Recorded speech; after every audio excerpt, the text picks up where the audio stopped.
माझ्या मंत्री महोदयांना हा विनंती राहील का जेव्हा DPTद्वारे आपण आदिवासींना जेही देतो हे 3 महिन्याने देतामुळे गरीब आदिवासी विद्यार्थी आहे त्या शाळामध्ये आल्यानंतर तो DBT मला भेटेल या आशावर जर 3 महिन्याने देणार तर तो त्या शाळामध्ये 100 किलोमीटर 90 किलोमीटर 80 किलोमीटरहून लांब विद्यार्थी त्या शाळामध्ये तो विद्यार्थी वसतिगृहामध्ये जातो आणि त्याला जर 3 महिन्याने जर त्याला DBT देत असेल तर तो विद्यार्थी खाणार काय, शिक्षण करणार का खाणार काय? गरीब विद्यार्थी त्या वसतिगृहामध्ये जातात आणि म्हणून 3 महिन्यानंतर जे DBT देता माझे तर मंत्री महोदयाला सरकारला विनंती आहे DBT रद्द करा, जे जुने प्रमाणे द्या जेणेकरून या DBTसाठी आम्ही शिक्षणाचा रस्ता कशाला बघायचं वर्षानुवर्ष तोच विषय आमचा चालू आहे। म्हणून माझी पहिले स्पेसिफिक मंत्री महोदयांना विनंती आहे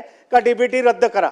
दुसरं जे वसतिगृहामध्ये जे विद्यार्थी राहतात त्यांना जे किचन शेडमधून जे जेवण दिला धडगाव अक्कलकोटचा विषय करतो मी नंदुरबारमध्ये त्याचा जेवण तयार होतो आणि 70 ते 80 किलोमीटरवर तो जेवण घेऊन जातात। तो जेवण हजारो मुलांचा जेवण तयार असतो। त्या जेवणला सकाळी 4 वाजता तयार होतो का 5 वाजता तयार होतो तो 2-3 वाजे त्या जेवण त्या विद्यार्थीपर्यंत जातो तोपर्यंत वास मारतो। तर माझे मंत्री महोदयांना विनंती आहे का हे किचन शेड आहे बंद करा, जुनी पद्धतीने त्या विद्यार्थीला त्या चांगला ताजा जेवण भेटायला पाहिजे, हे माझे स्पेसिफिक प्रश्न आहे।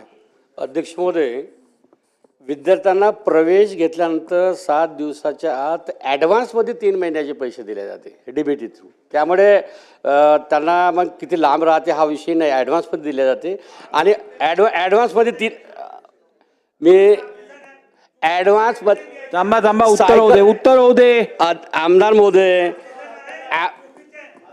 उत्तर होऊ दे। चुकीचं असेल तर हक्कभंग आणा। आता बसा खालती बसा। आमदार महोदय खालती बसा। आमदार महोदय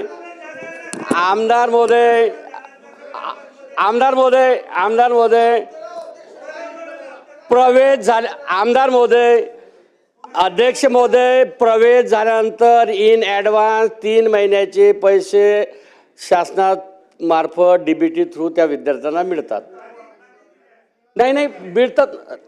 आणि एक मिनिट मंत्री महोदय 1 मिनिट थांबा। 1 मिनिट तुम्ही प्रश्न विचारलात, मंत्री उत्तर देत आहेत, त्यांचं उत्तर चुकीचं असेल खोटं असेल त्या संदर्भात तुम्ही उचित कारवाई करा। असं एकमेकांना चॅलेंज करत बसू नका सभागृहात।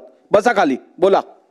आणि प्रवेश झाल्यानंतर त्यांना 3 महिन्याचा ॲडव्हान्स DBT दिले जाते। सोबतच सेंट्रल किचनच्या अनुषंगाने बोलले आहेत अध्यक्ष महोदय। अनेकदा ग्रामीण भागामध्ये विखुरलेल्या परिस्थितीमध्ये वसतिगृह आश्रमशाळा आहे, त्या आश्रमशाळेमध्ये विद्यार्थ्यांना पोषक आणि चांगलं जेवण मिळावं म्हणून सेंट्रल किचनच्या माध्यमातून त्यांना गरम जेवण पुरवले जाते।